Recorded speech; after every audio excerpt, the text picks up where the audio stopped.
번째 토요 줌 모임입니다. 그래서 새해에는 우리가 더욱 예수를 깊이 알기를 원하고요. 아멘. 예수 안에서 우리 인생의 가치를 재발견하고 또 하나님 나라가 이 땅에 속히 임하도록 우리가 그렇게 하기 위해서 형제 자매들과 함께 그리스도의 몸된 교회 생활을 함께 손발을 맞추어서 경험해가는 그런 놀라운 한 해가 되었으면 합니다. 아멘. 오늘은 그 예수의 길, 그 겟세마네 이르름 하는 제목을 가지고 교제를 하겠습니다. 마태복음 26장 33절에서 36절 말씀입니다. 제가 본문 읽어보겠습니다. 베드로가 대답하여 이르되 모두 주를 버릴지라도 나는 결코 버리지 않겠습니다. 예수께서 이르시되 내가 진실로 네게 이르노니 오늘 밤 닭 울기 전에 네가 세 번 나를 부인하리라. 베드로가 이르되 내가 주와 함께 죽을지언정 주를 부인하지 않겠나이다 하고 모든 제자도 그와 같이 말하니라. 이에 예수께서 제자들과 함께 겟세마네라 하는 곳에 이르러 제자들에게 이르시되 내가 저기 가서 기도할 동안에 너희는 여기 앉아 있으라 하시고, 오늘 본문 말씀입니다.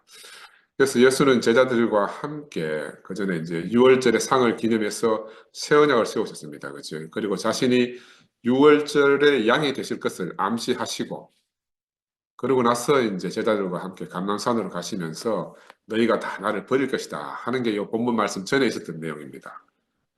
그리고 살아난 후에 먼저 갈릴리로 가실 거라고 이렇게 말씀하시는 대목이죠. 이 대목이 저희들이 이제 지난주까지 나눈 말씀인데, 이번 주는 이제 본문에서 베드로가 다 주를 버릴지라도 나는 결코 버리지 않겠다 이렇게 했잖아요. 이 베드로 입장에서는 이 말이 너무너무 당연하고 또 자신으로서 최선의 바다로 갈 수가 있습니다. 근데 그 말을 듣고 우리 주님은 뭐라고 말씀하시는가 하면 오늘 밤 닭 울기 전에 네가 세 번 나를 부인하리라 이렇게 또 하시는 거라. 야, 그래도 베드로가 이 말을 듣고 내가 주와 함께 죽을지언정 주를 부인하지 않겠나이다 라고 다시 한번 대답하는 거죠. 근데 거기에 이제 베드로만 그런 것이 아니고 모든 제자도 이와 같이 말하였다고 이렇게 되어 있습니다. 그래서 이 대목에서 이들이 이제 이렇게 말하는 배후에는 어떤 생각이 깔려 있을 거다 하는 생각이 제가 들었어요. 어떤 생각? 우리 주님은 절대로 죽지 않는다 하는 그런 믿음이 밑에 깔렸지 않았겠나 저는 제 혼자서 추측하는 겁니다. 왜냐하면 이때까지 보아온 하나님 아들로서의 예수는 하나님이 결코 그냥 죽도록 내버려주지 않을 거다. 유대인들이 철석같이 믿고 있는 말씀 신명기 하나님이잖아요. 그리 선한 사람은 절대로 하나님 버리지 아니하신다 하는 그 신실한 믿음이 이 제자들 안에도 있었기 때문에 죽을지라도 버리지 않겠다 하는 이런 부인하지 않겠다 하는 이런 말들을 예수에게 간증하지 않았겠나 하는 생각이 들어요. 자신들 앞에서는 절대로 예수의 죽음의 사건이 일어나지 않을 것이다. 이런 믿음을 아마 틀림없이 가지고 있었을 것 같아요. 그러니까 뭐 죽을 때 다 도망가죠. 요 대목을 보면서 우리 연한시 형제들을 보면 이런 생각이 더 확실히 드는 거라. 이분들을 보면 그 속 밑바탕에 이 목사님 돌아가시기 전에 우리 목사님 절대로 안 죽는다. 죽으면 안 된다. 절대로 안 죽는다 보다 죽으면 안 된다는 생각이 바탕에 깊이 깔려 있어요. 더욱이 더 뇌에 뭐 치매라는 이런 병이 든다. 이거는 막 절대로 불가능하다 생각하고 있는 거라. 꿈에도 생각할 수 없는 그런 말이라. 왜냐하면 지존 같은 분에 대한 불경제를 짓는다는 이런 느낌들을 가지고 있는 것 같아요. 야, 내가 그걸 보면서 참. 근데 하물며 우리 안에서도 이런 일이 있는데, 제자들이 본 예수에 대해서는 이보다 더 하면 더 했지 못하게 하겠어요? 그래, 죽을지언정 하는 말은 절대로 죽지 않는다는 말을 뭐 뒤집어 표현한 것 생각이 들어요. 뒤집었어. 그래서 예수님은 왜 이같이 충성스러운 제자들에게 너희가 내게 실족하고 부인할 것이라 이렇게 말씀하셨는가? 요 말을 받아서 제자들은 또 왜 끝까지 죽을지라도 부인하지 않겠다 이렇게 맹세를 하는가? 이게 이제 우리가 풀어내야 될 숙제거든요. 숙제. 예수는 인자로 자신이 죽을 걸 아셨어요. 예수는 한 번도 나는 신이다, 뭐 나는 죽지 않는다 이런 생각 하신 분이 아니라 자기는 사람이니까 당연히 사람 죽을 운명이라는 걸 알고 계신 거고, 제자들은 자기들이 보니까 야 하나님과 방불한 사람이고 하나님 아들이니까 감히 죽는다는 생각을 못 한 거죠. 그러니까 죽을지라도 이렇게 말할 때는 확률적으로 죽을 확률이 0.0001%도 안 될 거다. 이런 생각을 했을 것 같아요. 그래서 예수님을 보면요, 예수님 이 세상에서 그 누구보다도 자기 제자들을 사랑하신 분이잖아요. 사랑하시되 끝까지 사랑하신 분이라. 아멘. 그러니까 자기 일생이 지금 마쳐지는 그 마지막 자리에 가시면서 자신에게 남아있는 이 사람들, 이 제자들밖에 없었으니까 이 제자들이 얼마나 소중하겠어요. 근데 그렇게 소중한 이 제자들이 결국에는 자신에 대해서 실족하고 부인할 것이라는 사실을 아니까 그 예수의 그 마음은 어땠을까 하는 생각이 좀 깊이 묵상이 됐습니다. 예수는 많은 것을 보여주셨잖아요. 많은 것을 말씀하셨어요. 그러니까 제자들은 그 예수와 함께 그 모든 것을 함께 보고 함께 들었던 사람들이라. 그런데 결국에는 어떻게 드러났느냐? 이런 모든 과정이 있었지만 이런 과정을 거치면서 드러난 것은 예수의 길과 제자들의 길이 다르다. 길이 두 가지, 두 길이다. 이것만 드러난 거라. 우리가 주와 함께 길 가는 것, 주와 함께 길 가는 것. 이건 어떤 의미냐 하면은 주와 함께 길 가면 우리의 아담에 드러나는 그런 길이라는 건데 우리가 늘 착각하거든요. 우리가 그냥 물리적으로 함께 가면 운명도 함께 가는 건 줄 아는 거라. 근데 주와 함께 길 가면 예수의 운명과 우리의 운명이 전혀 다른 노선이라는 것이 다 드러난다는 거죠. 이게 이제 오늘 제자들과 예수의 관계 속에서 밝혀지는 것이고, 그래서 같은 시공간 안에서 같은 인간으로서 같은 것을 보고 같은 것을 말하며 그렇게 살아가는데도 길이 두 길이라는 겁니다. 세계가 두 세계라는 거죠. 야, 이게 아이러니입니다. 아이러니. 그래서 함께 가는 발자국마다 어느 때든지 어느 곳에든지 항상 예수와 제자들은 다른 모습으로 드러나잖아요. 그리고 이런 사실들이 한편으로는 너무너무 절망적이라. 너무너무 절망적이라. 그런데 또 뒤집어 생각하면 다른 한편에서는 그 절대적으로 다름이 우리의 구원이 된 거예요. 그죠? 아멘. 절대적으로 다름이 우리의 구원이 된 거라. 그래서 이 둘 사이의 거리는 시간이 가고 교정받고 이렇게 해가지고 점점 좁혀지는 것이 아니다. 반대로 시간이 가면 갈수록 그 간격이 점점 멀어졌어. 도저히 만날 수 없는 그런 간격이 벌어지게 된 거죠. 그래서 이 생명의 세계를 우리 알아가는 길은 세상에서 일어난 어떤 일의 법칙과는 전혀 다르다. 전혀 다르다. 그래서 이런 제자들을 볼 때 이것이 예수의 답답함이라고 말씀드릴 수 있습니다. 예수의 답답함. 또 제자들은 자기들의 작심한 노력이 허망함으로 다 드러나 버린 거예요. 그 둘 다 답이 없어. 유월절 만찬을 통해서 예수는 자신의 생명을 먹고 마시라고 그 생명으로 하나 될 수밖에 없다는 그 비밀을 다 알려줬지만 제자들은 전혀 깨닫지 못하고 지금 있는 겁니다. 그 세상에서 보면 선생과 제자의 길은 시간이 가고 수업을 더 많이 받고 이렇게 하다 보면 점점 거리가 좁혀지잖아요. 그래서 결국엔 두 제자와 스승이 만나고 심지어는 제자가 스승을 앞서기도 하잖아요. 요게 이제 스승과 제자의 길입니다. 그런데 우리 중에는 처음부터 선생으로 따르던 어떤 분은 또 따로 살림을 너무 이제 뛰어나니까 살림을 차려서 나가는 걸 우리가 보고 있어요. 그런데 제자들과 예수는 이런 관계가 아닌 거라. 가까워지기는커녕 점점 그 생명의 거리가 멀어져만 갔기 때문에 이런 현실이 정말 답답하지만 어쩔 수 없는 거라. 그들은 처음부터 예수를 스승으로 따른 게 아니거든요. 우리도 이 목사님 만나서 대구에 왔을 때는 우리 이 목사님 관계가 스승과 제자로 만난 게 아니란 말입니다. 처음부터 생명의 관계로 만났어요. 근데 생명의 관계로 만났지만 생명 아닌 그들이 생명이신 예수를 도무지 따를 수가 없다는 게 드러난 겁니다. 이게 우리가 교회 생활하면서 우리 안에서 늘 경험하는 일이잖아요. 그렇죠?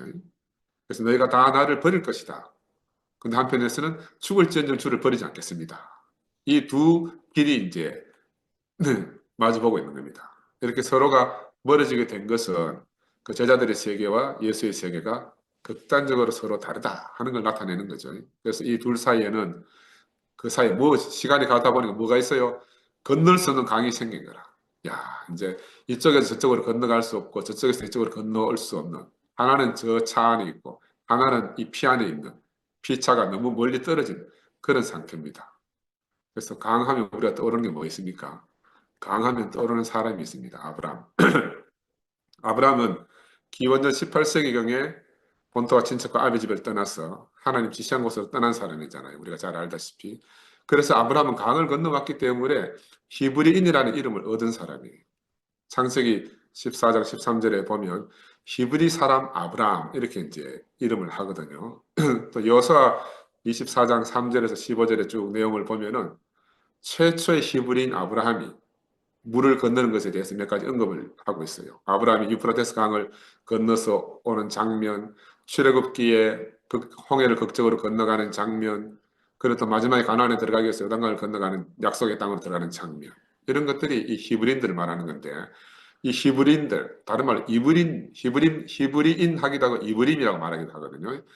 이 사람들은 많은 횡단을 하면서 많은 강을 건너기도 했습니다. 그래서 이집트 사람들은 이 강 건너서 온 이 사람들을 히브리인이라고 부르게 된 거라, 히브리인. 그래서 우리는 왜 아브라함이 궁극적으로 히브리인인가 알 수가 있죠. 강을 건너온 사람들이다. 한 번도 아니고 기적적인 두 번의 그 강 건너을 경험하고 살았잖아요.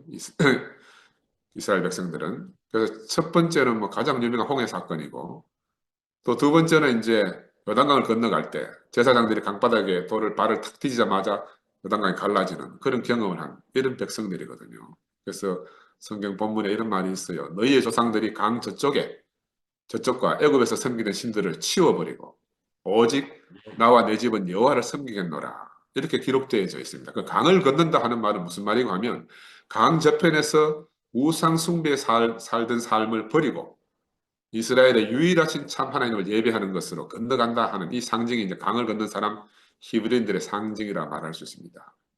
그러니까 지금 제자들하고 예수 사이에 강이 있는 거라. 이 강이 있어. 하나는 강 건너지 않은 사람이고 한 분은 강 건너간 사람이고. 그래서 강을 건너지 않은 이집트인과 강을 건넌 히브리인들은 서로가 절대로 만날 수가 없듯이 예수와 제자들은 지금 강을 사이에 두고 만날 수가 없게 된 겁니다. 왜 이렇게 됐는가? 우리가 뭐 세상에 유명한 분들 있잖아요. 석가모니와 제자들, 공자와 제자들, 마호멧과 제자들 사이에서는 절대로 예수와 제자들 사이에서 일어나는 이런 일이 없는 거라. 왜 이런 일이 생기는가? 그 세상에 유명한 사람들과 제자들과 스승과 제자들의 사이는 차원이 같은 데서 일어나는 일이라. 같은 차원에서 아느냐 모르느냐 이런 것인데, 그러니까 수양을 좀 더 하면 가까이 가고 수양을 못하면 좀 멀어지고 이런 관계거든요. 그리고 공부하고 수양하면 다 가까워질 수 있어요. 그래서 궁극적으로는 제자가 스승을 뛰어넘는 그런 경우도 생기기도 하지만, 그런 예수와 제자들의 관계는 절대적으로 다르다는 거예요. 얘들은 가면 갈수록 거리가 더 멀어져요. 더 열심히 작심하면 할수록 더욱 멀어지는 거라. 왜 그런가? 이거는 이제 지식으로 알고 모름이 그런 세계가 아니고, 또 열심히 몸을 닦아서 하는 그런 수양의 문제가 아니기 때문이다. 이건 세계가 다르다. 살고 있는 세계가 차원이 다른 세계이기 때문에 그렇다. 한 사람은 올라가는 길을 가고 한 사람은 내려가는 길을 가고 있습니다. 그치? 만날 수가 없는 거라. 시간이 갈수록 더욱 멀어지고 노력하면 할수록 더 멀어지는 겁니다. 예수님은 자신을 끝내려가는 길에 지금 가고 있는데, 제자들은 예수를 통해서 새로운 시작을 하려고 하고 있고, 주님은 죽으러 가는 길에 있는데 제자들은 살러 가고 있는 길이 완전히 다른 거죠. 그래서 이들은 서로 만날 수가 없다. 그래서 예수는 사람으로서 마땅히 하나님의 부름을 따라서 가는 길 위에 있는 사람이죠. 제자들은 자기들의 목적을 따라서 가는 길 위에 있는 사람이다. 길이 전혀 다른 길이다.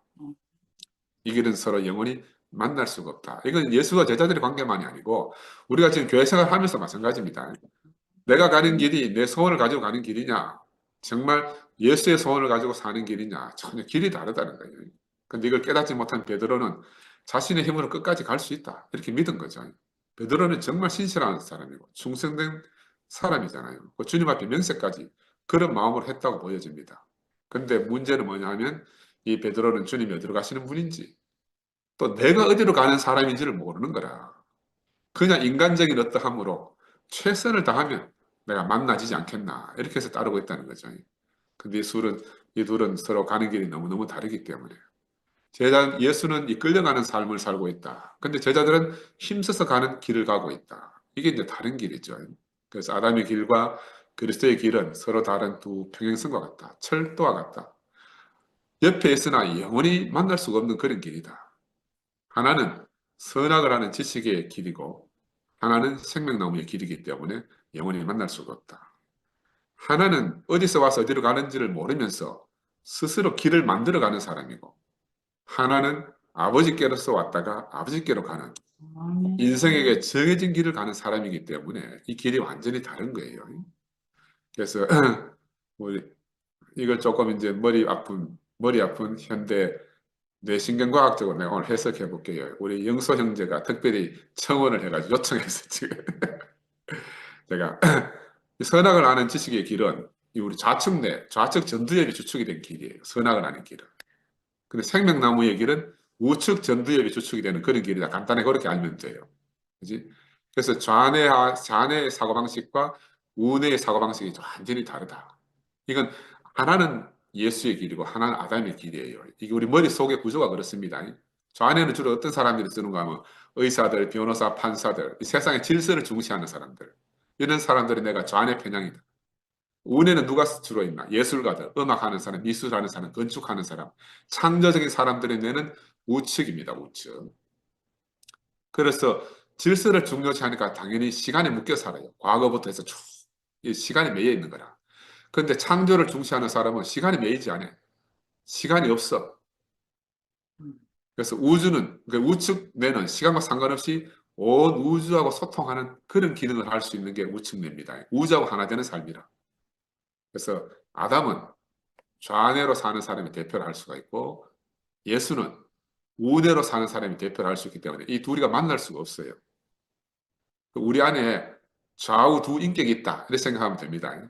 그 좌우 두 인격이 서로 주도권을 놓고 다투고 있어. 누가 힘이 더 센가? 누가 힘이 더 센가? 이 사실을 갖다가 바울이 고백하는 우리가 볼 수가 있습니다.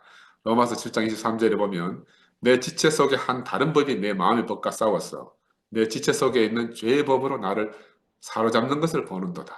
이 바울이 얼마나 괴롭겠습니까? 마음에 두 법이 있어가지고 서로 싸우고 있단 말이에요.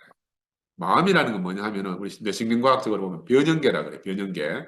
감정 중추가 이 마음이에요. 마음. 감정 중추로 일어나는 게. 그래서 이걸 좀 더 확장해서 보면 아까 전두엽 두 개가 있고 그 전두엽 밑에 감정을 지배하는 편도체라는 뇌가 하나씩 더 있어요. 좌우. 그래서 실제로 사람은 네 개의 뇌를 가지고 살아요.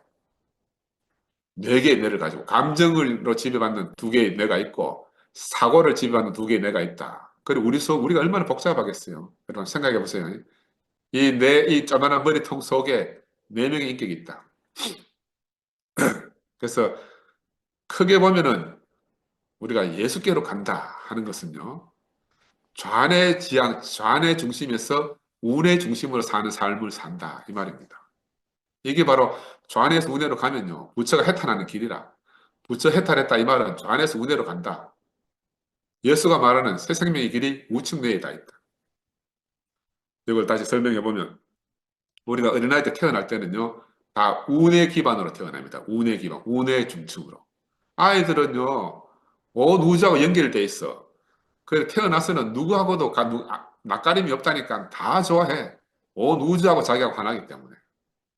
근데 이제 발가락 꼼지락꼼지락하고 손가락 꼼지락꼼지락하고 이렇게 하면서 피부에 감촉을 느끼고 이렇게 하면서 세상과 내가 점점 분리되는 거라. 그래서 내 개체라는 게 딱 생기는 거예요. 점점 내 우뇌에서 좌뇌로 싹 넘어갑니다. 그러면서 싫은 사람, 좋은 사람이 생겨요. 그죠? 무서워하는 사람, 안 무서워하는 사람이 생기는 거라. 난 이걸 보면서 야, 에덴에서 살던 우리 우레형 사람들이 그때 에덴의 삶은 얼마나 행복합니까? 아이들처럼 꿈꾸고 행복해하고 하던 그런 사람이 자네가 점점 발달하면서 불안과 공포 속으로 늘 무엇을 먹을까, 무엇을 이룰까 염려하는 사람으로 변해가는 거야. 요게 다른 말로 성경에서 말하는 거는 세상으로 쫓겨난 이야기. 우뇌형 에덴에서 좌뇌형 세상으로 쫓겨난 아담의 이야기가 이 뇌신경과학적으로 다 풀어져요. 풀어져. 그래서 나는 이제 이런 인간들을 오래도록 선조들이 지켜봐 왔을 거 아닙니까? 그런 선조들이 그런 인간을 쭉 지켜보면서 지혜가 축적돼 가지고 이 창세기 창조 신화라는 이런 신화적 요소를 가지고 우리들의 인생을 다 함축적으로 설명해 놓은 걸 볼 수가 있어요. 그죠? 근데 이런 게 요즘 현대 뇌과학이 발달하면서 충분히 그런 이제 이야기들 뒷받침할 수 있는 근거가 된다. 근데 이제 아까 전두엽 사고를 쭉 하는 그런 내가 설명했는데 밑에 감정의 편도체 중에 중요한 게 있어요. 이거는 상처를 받으면 좌측 편도, 좌측 감정을 내는요, 상처를 받으면 평생을 가요. 그리고 이제 지금 탁 상처를 받잖아. 그러면 옛날에 막 기억도 안 나는 옛날부터 해서 받은 상처가 다 기어 나와. 그래 서투금 보고 잘보고 놀란 것은 서투금 보고 놀란다는 말이 바로 이 좌뇌 감정형 중추가 자극이 되면 그런 거예요. 여기 보면 이제 지킬 박사 하이드가 이해가 될 겁니다.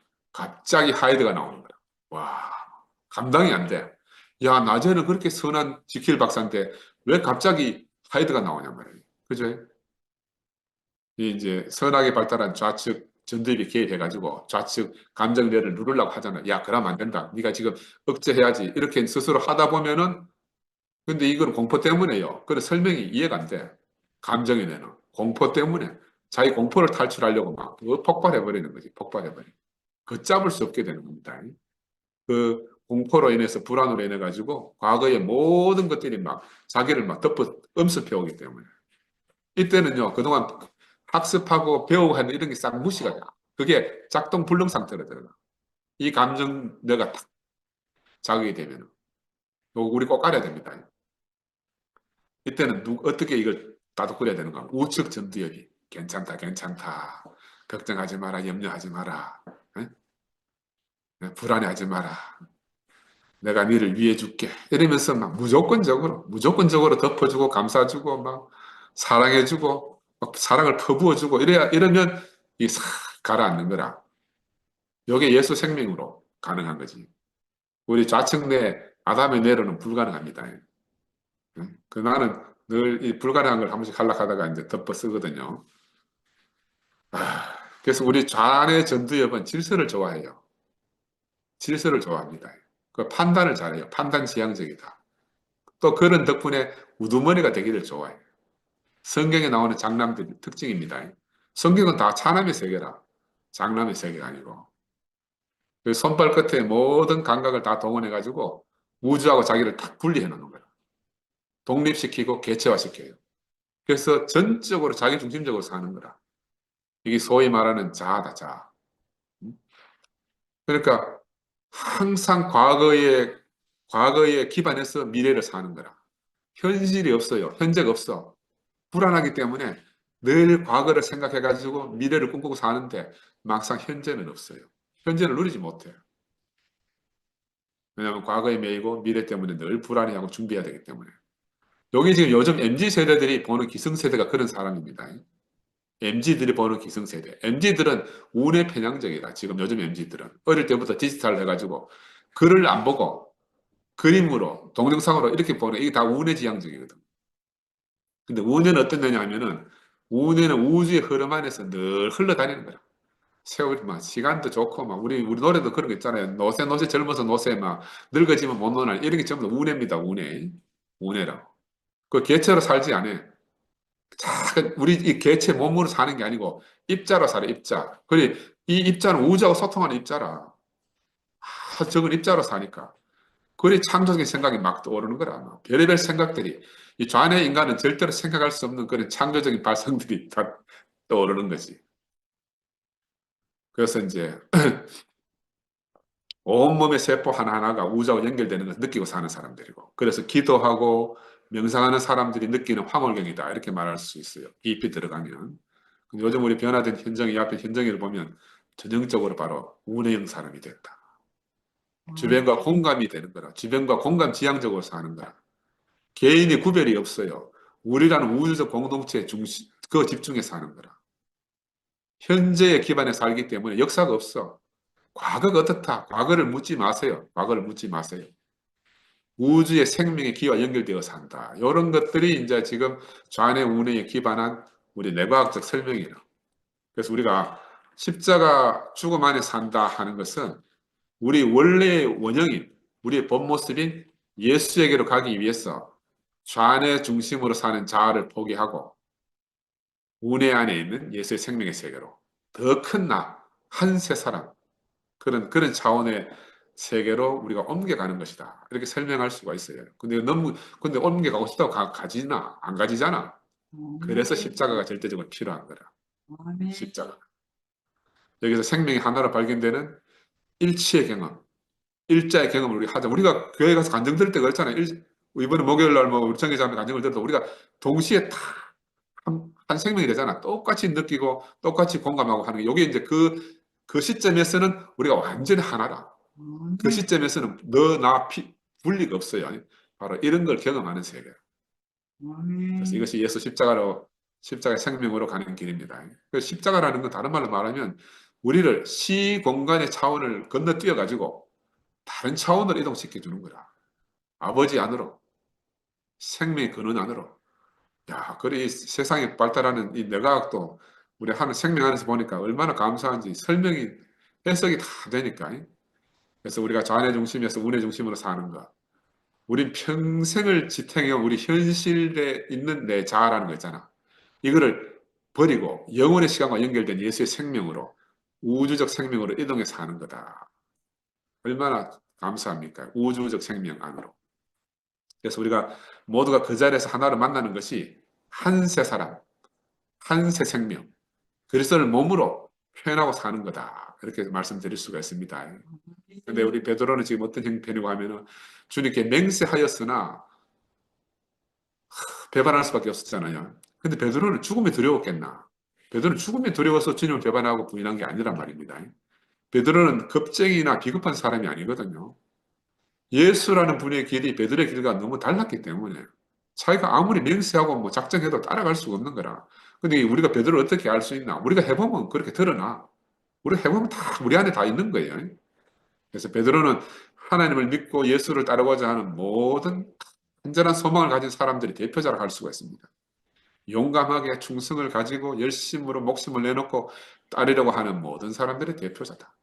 그런데 그 어떤 사람도 베드로 이상으로 예수를 따를 사람이 없다. 베드로가 따르지 못할 예수를 갖다가 우리가 따른다. 이거 불가능해요. 따를 수 있는 사람은 아무도 없다고 우리가 할 수가 있습니다.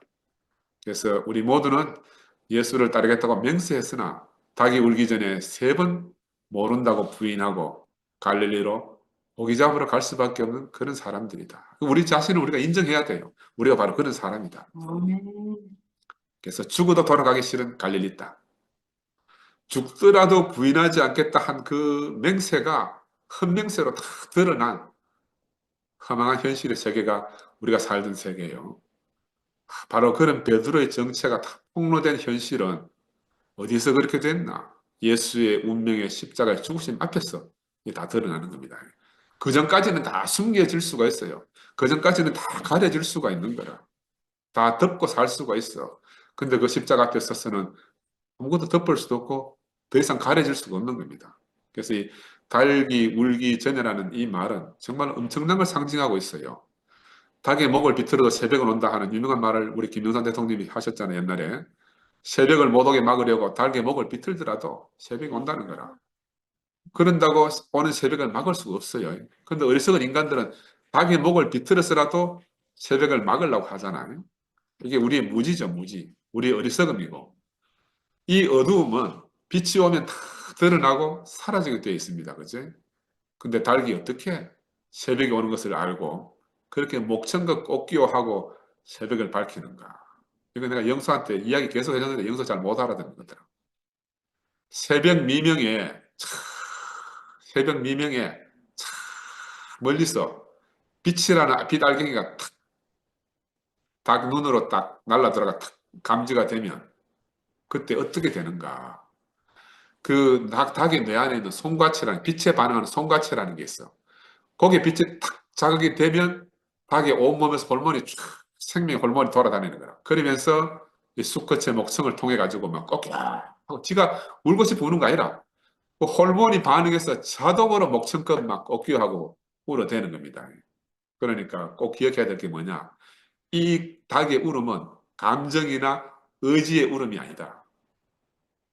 슬퍼서 우는 울음도 아니고 작정해서 우는 울음이 아니다. 바로 자신 안에 있는 생명의 반응을 통한 그런 울음이다. 빛의 생명에 대한 반응하는 그런 울음이다. 베드로의 울음이 뭐냐? 부인하고 다구기 전에 3번 부인할 것이라는 예수의 말에 꺾이오 하니까 고막 생각이 나잖아요. 이때 베드로의 울음이 어떤 울음이겠냐? 바로 이 수탉의 울음과 같다. 까맣게 몰랐던 예수의 생명의 빛이 이 베드로의 마음의 눈에 탁 비춰오는 거라. 그래서 베드로 안에 잠자던 그 생명을 깨운 거죠. 생명을 깨운 거라.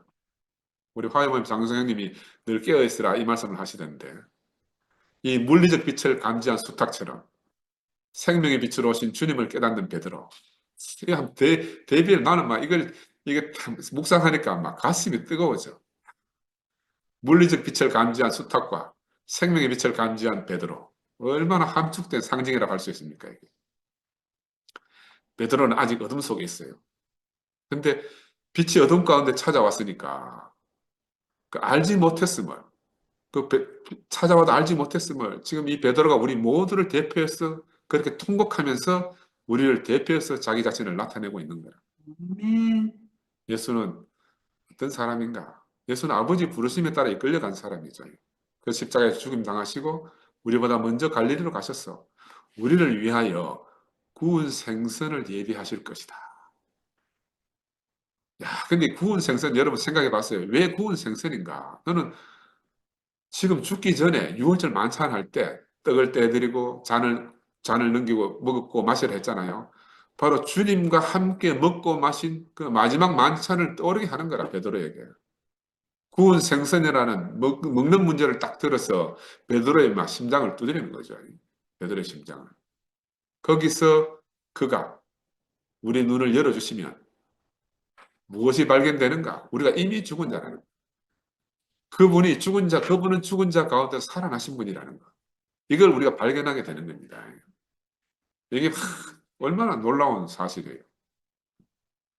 우리는 그때야 비로소 우리 눈이 밝아져서 그때부터 주님을 따르게 되는 거야. 진짜 따르게 되는 거라.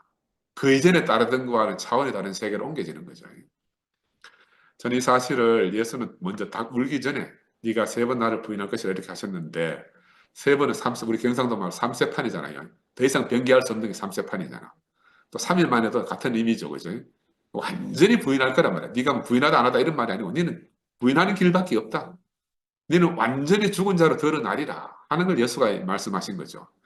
예수님은 제자들과 함께 이 마지막 유월절을 드시고 감람산으로 가시면서 자신의 운명은 세상에서 내쳐질 것이고 내가 내쳐짐으로 말미암아서 제자들은 흩어지고 떠날 것이라는 걸 말씀하신 거잖아요. 그리고 나서 이르는 길이 뭐냐 하면 겟세마네라. 이 겟세마네는 기름틀이다. 기름틀. 그런 뜻을 가진 곳이고, 이 감람산, 올리브산에 감람나무, 올리브나무 동산이거든요.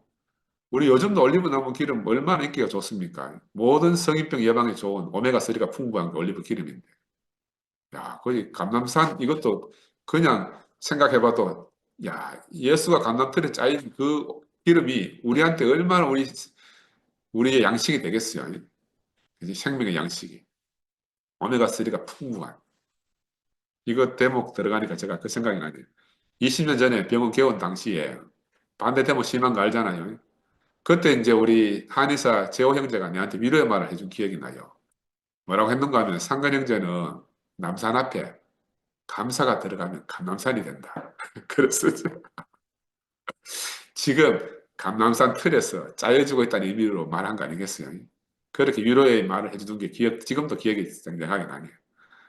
나는 그때 어떤 생각이 들었는가 하면 내가 또 지독한 아담이기 때문에 하나님이 온 대구 시민을 다 동원해가지고 내 아담을 끝내시는구나 하는 그런 생각이 들었어요. 저 인간은 너무 독해가지고 한두 사람으로 안 되고 온 대구 시민을 다 들어가지고 우리 가족 옆에서 웃는다. 우리 가족만으로도 안 되고 교회 형제자매들만으로 안 되니까 세상의 정치인들, 종교인들, 세상의 물질과 영광을 구하는 사람 싹 다 동원해가지고 밤새도록만 나를 들고 짠 거라. 나를 감람산 틀에서 짜고 있구나. 그게 내가 알아졌어 그때. 약복강가에서 밤새 씨름하는 야곱이 바로 나로 알아진 거죠. 내가 바로 그 밤새 하나님과 씨름하는 사람입니다. 밤새. 근데 예수가 이제 그 겟세마네에 가서 그렇게 기도하잖아요. 할 수만 있으면 이 잔을 지나가게 하옵소서. 이렇게 기도하듯이 나도 그때 그런 기도를 한 사람이라. 감남산 남산병원에 갇혀가지고 할 수만 있으면 이 잔을 내게서 옮겨 주시옵소서 하고. 야, 근데 그런 일을 지나면서 이 모든 일을 감사로 받는 것이 감람산이구나. 아멘. 하나님 주신 것은 모든 것을 감사로 받고 찬양하며 아멘. 살아야 하는구나 하고 이제 제 안에 깊이 새겨진 때가 있었어요. 그래서 예수는 이 감람나무가 있는 동산에 감람 기름을 짜는 기름틀에 이르는 거잖아요. 일부러 가신 게 아니라 우리는 모르죠. 우연히 가신 것인지 일부러 그걸 택해서 갔는지 모르지만 하여튼 이 내용이 의미심장해요. 이게 바로 예수의 인생의 종착지였다는 거야. 종착지. 이 길이 우연이라고 할 수만 없을 거다. 예수의 인생에서. 제가 목요일에도 말씀드렸지만 우연은 영어로 해프닝이라고 그러잖아요. 해프닝. 근데 이 우연하게 일어나는 일을 감사로 받는 사람은 그걸 자기 인생을 바꿀 수 있는 기회로 여기는 사람에게는 무엇이 뒤따라오는가? 해피니스. 바로 행복이 뒤따라오는 거예요. 아멘. 행복은 운에 있습니다. 행복은 좌뇌에 없습니다. 그래서 운의 감정 중수는 행복이야, 행복. 캐세라 세라. 오늘 하루만 좋으면 돼. 그 행복하게 살라는 사람은 무조건 운으로 살아야 돼. 그래서 행복한 인생은 인생의 우연처럼 오는 것들을 이렇게 감사하며 받는 사람. 이 사람의 대표가 누구예요? 아브라함이야, 아브라함. 아브라함은 세 사람의 그 하나님 사자처럼 지나가는 나그네를 불러서 융숭하게 대접했는데 아브라함한테 축복을 해. 네가 너희님한테 이삭을 낳을 것이다. 그 이삭보다가 더 귀한 게 없잖아요, 아브라함에게서. 그래서 우주 가운데서는 사실 우연이라는 것이 없다. 우리가 다 알 수 없지만 반드시 다 일어날 것이 일어난다 하는 걸 꼭 기억해야 되거든요. 그래서 연어는 하천에서 부화해서 어느 정도 자란 후에 큰 바다로 나가 완전하게 자라면 다시 태어났던 강으로 돌아와서 산란을 하잖아요. 이건 바로 생명 안에 내장된 운명의 DNA 노선이라. 그래, 이 운명 가는 게, 우연 가는 게 그냥 아니라 그 정해진 길을 따라가는 거예요. 그 길에서 그런 일이 다 일어나는데 그 우리가 잘 모를 때는 우연처럼 보이지만 반드시 일어나야 될 일이 일어난다. 세상에 많은 사람들은 각자의 생각을 따라서 자신이 걸을 수 있는 최선의 길을 가고 있습니다.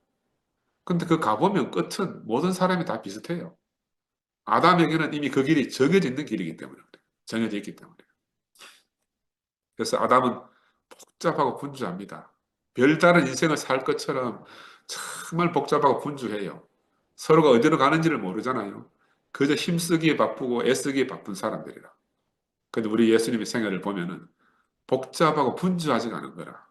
그는 아버지가 이끄시는 대로 가시는 분이기 때문에 이끌어지는 대로 가시는 분이잖아요. 근데 그 마지막 길이 어딘가 하면 종착지가 겟세마네다. 종착지가. 그래서 예수님은 그의 자신의 마지막 인생을 이 겟세마네에서 정리하시게 되잖아요. 그건 하나님 보실 때 어떤 사람인가 하면 잘 익은 올리브 열매 같은 거라. 그 잘 익은 올리브 열매는 남은 코스가 뭐라? 기름터리가 짜이는 거라. 그래서 그가 자기 앞에 닥칠 일을 두고 이 감람동산의 겟세마네로 가신 것은 마지막 기도를 하면서 하나님 아버지 앞에서 자신의 인생을 정리하기 위한 것이 아니겠나 그런 생각이 듭니다. 그는 이미 예견된 길을 지금까지 걸어왔지만 그러나 또 한 번 더 마지막 자신의 인생을 정리를 하는 그런 길로 들어선 거죠. 그런 길로. 그래서 성경은 그가 겟세마네로 가셨다 이렇게 기록하죠. 가셨다 하면 의지잖아요. 그가 겟세마네에 이르렀다 이렇게 기록해 놓는 거라. 그것은 그렇게 될 수밖에 없었다 그런 말이기도 하고 그리고 그가 거기 겟세마네에 가신 것은 이 예수의 인생 여정이 필연적으로 그 생명으로 말미암아 필연적으로 그리로 가게 되었다 그런 말로 우리가 이해할 수가 있습니다. 연애의 생명은 결국 바다에서 모천으로 회귀하게 되듯이 예수가 겟세마네로 가시게 된 것은 그의 인생의 필연적인 결과라 이렇게 말씀드릴 수가 있습니다. 그래서 겟세마네에 가서 특별히 기도를 하거나 하나님의 뜻을 물어보려는 것이 아니고 그의 인생이 겟세마네로 가는 길이라 하는 것을 나타내는 거죠. 근데 이걸 마태나 제자들이 볼 때는 그가 피땀 흘려 기도한 것처럼 보이는 거라. 그 가서 막 하여튼 죽음을 피해 가려고 하는 피땀 흘려 기도하는 것처럼 제자들한테 보였을 거라. 그는 마지막에는 인생으로서 하나님께 모든 것을 맡길 수밖에 없는 것을 예수에게서 본 거죠. 그렇게 피땀 흘려 기도하고 하나님께 맡기는 것으로 제자들은 봤을 겁니다. 그래서 지금뿐만이 아니고 처음부터 지금까지 예수는 아버지 뜻을 묻고 따르는 삶이었죠. 여기에서 그 종점에 드디어 이르게 된 거라 겟세마네에서. 근데 이 길을 통해서 아버지와 하나 되는 궁극적 길 안으로 그렇게 들어가게 된 거 아니겠어요? 아멘.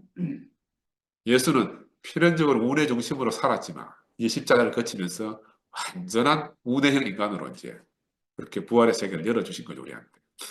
그래서 인생은 하나님의 피를 위해 지어지고 하나님의 목적을 위하여 그분의 경륜을 따라서 양육되었다가 그분이 흠양하실 만한 그 향기리한 제물로 드려지는 것이다 라는 것을 예수가 지금 우리에게 대표적으로 보여주는 거라. 예수만 그렇게 사는 게 아니고 우리 모든 사람이 그렇게 살도록 운명적으로 지어졌다. 운명적으로 지어졌다. 이 운명 이야기 하나 한 가지 더 남산병원 이야기 한번 더 해볼게요. 남산병원 데모 와중에 우리 길 건너 있는 대구은행 지점장이 날 보러 왔다는 거라. 나는 전망 왔다가 신경질 나더라고. 저거 그 전에 데모할 때는 맨날 그 데모대에 또 매일 헌금하는 사람이라. 그러면 그 마들은 또 방송 대놓고 내한테 내 들으라고 막 대구은행 지점장이 몇십만 원 헌금했습니다 하고 매일 방송하고 이랬거든. 근데 왜 내 알바로 왔나? 신경질이 팍 나는데 일단 왔으니까 만나야지. 오락했는데 들어오락하는데 얼굴도 꼴도 보기 싫어가지고 내가 거기 북 쓰고 있었는데 얼굴은 안 보이고 손에 들고 있는 게 비더라고. 들고 있는 게 뭐냐 하면 올리브유라. 올리브 기름을 떼어 들고 들어오는 거라. 선물로. 아마 그 해에 대구은행에서 올리브 기름이 판촉 선물이었던 것 같아. 뭐 지가 지도대로 사가 왔겠어요. 지금 주는 거 들고 왔겠지. 야, 근데 나는 그 기름을 딱 보는 순간에 내 마음이 깊이 안식이 왔어.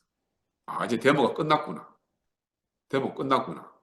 왜 은행 사람들은요, 순전하다 그러잖아요. 비둘기 같다. 왜? 관심이 돈밖에 없거든. 그래, 돈을 향해서 순전한 거라. 그 돈이 어디로 흘러가나, 이것만 관심이 있는 거라. 이 사람이 나쁜 사람인가 좋은 사람 관심 없어. 그래, 데모대가 이길 것 같을 때는 데모대한테 탁 갔다가, 이제 데모 끝날 때쯤 되니까, 아, 남사병원 되면 또 병원 또 돈 많이 왔다 갔다 할 거니까, 저로 싹, 거의 비둘기 같은 그 지점장이, 이제 나한테 찾아온 거라. 그러니까, 야, 내가 생각할 때, 옛날에 예수는 기름틀에 넣고 짜더니만 어? 내한테는 지금 다 짜가지고 기름을 들고 오네. 나를 기름틀에 얼마나 넣어 짰어요. 그 뭐 주민들 700명한테 같이 가지고 내가 밤에 못 나와가지고 밤 12시까지 막 진짜 죽는 줄 알았어. 그런 과정을 정말 내 기름틀에 짜였거든. 그래서 노아 시대에는 비둘기가 감람잎만 물고 왔잖아. 땅이 드러났다, 묻이 드러났다. 이렇게 이제 감람잎만 물고 왔는데 지금 이제 이 지점장은 올리브 기름 짜가지고 와가지고 원장님 데모 끝났습니다 하고 이제 지가 말은 안 하지만 내가 볼 때는 데모 끝났습니다 이렇게 하는 것 같아. 그래서 내가 속으로 아 확실히 데모 끝났구나 알았지. 21세기에는 이 비둘기 같은 지점장을 통해 가지고 올리브 기름을 직접 짜서 보내시는구나 하나님이. 나는 잊어버릴 수가 없어. 잊어버릴 수가 없어. 야, 참 불타는 가시떨기 나무 한가운데서 하나님의 음성을 들은 모세가 생각이 나더라고요. 야, 내가 그 데모 한가운데서 야, 인생을 지으신 분을 내가 만나는구나. 우리 윤아 형님이 늘 말씀하시듯이 내 마음대로 되지 않는 것이 인생임을 그때 절감했죠. 주신 자도 여호와여 가져가신 자도 여호와다 하는 걸 정말 절감한 거죠. 그래서 내 인생의 주인인 내가 아니고 여호와다. 근데 하나님이 마지막에 서문상에 불을 탁 냈잖아요. 나는 올무에 갇혀가지고 꼼짝할 수 없었던 거라. 데모를 내가 시작 안 했으니까 내가 끝낼 수가 없잖아. 그럼 나는 올무에 갇혀 꼼짝도 못해. 그런 나에게 하나님이 길을 열어주신 거라. 내 힘으로 어떤 것도 할 수 없었던 그런 상황이거든. 근데 불을 내가지고, 불을 누가 냈는지 아직도 몰라요. 그 불을 내서 나를 올무에서 해방시켜 준 거라. 그 누전인지 아닌지 다 조사해봐도 결론이 안 나왔다 하더라고.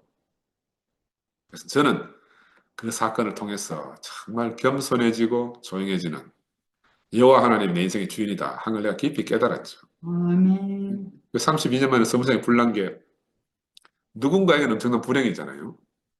근데 내게는 하나님 행하심을 경험하는 일이었다니까요. 같은 사건인데 제자들과 예수에게 있어서 같은 사건을 겪고 큰 일을 만나도 경험되고 알아지는 건 전혀 다른 거라. 한 사람은 아버지의 뜻을 자신으로 이루는 그런 경험을 한 것이고 또 한 사람은 모든 것이 무너지는 경험을 한 거라. 완전히 한 사건을 통해서 전혀 다른 두 사람이 나타나는 거예요. 그래서 감람은 그 성분이 기름을 함유하고 있기 때문에 기름틀로 가는 운명을 가진 거죠. 그렇지 기름을 함유하지 않았다 그러면 기름틀에 갈 일이 없어요. 다른 용도로서 얘기했지.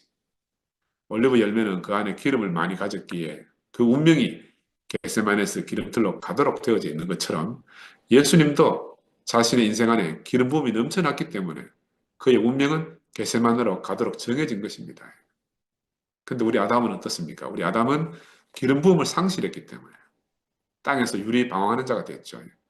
메마른 자가 된 겁니다. 끊임없이 불평과 불만을 내놓을 수밖에 없는 사람이 된 거라. 그래서 아담은 갈 곳이 없는 사람이에요.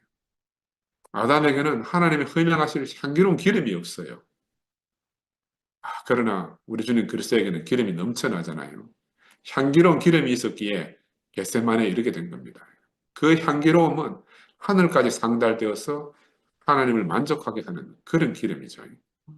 우리 이번 주 모임에서 기수님이 그렇게 간증하시대요.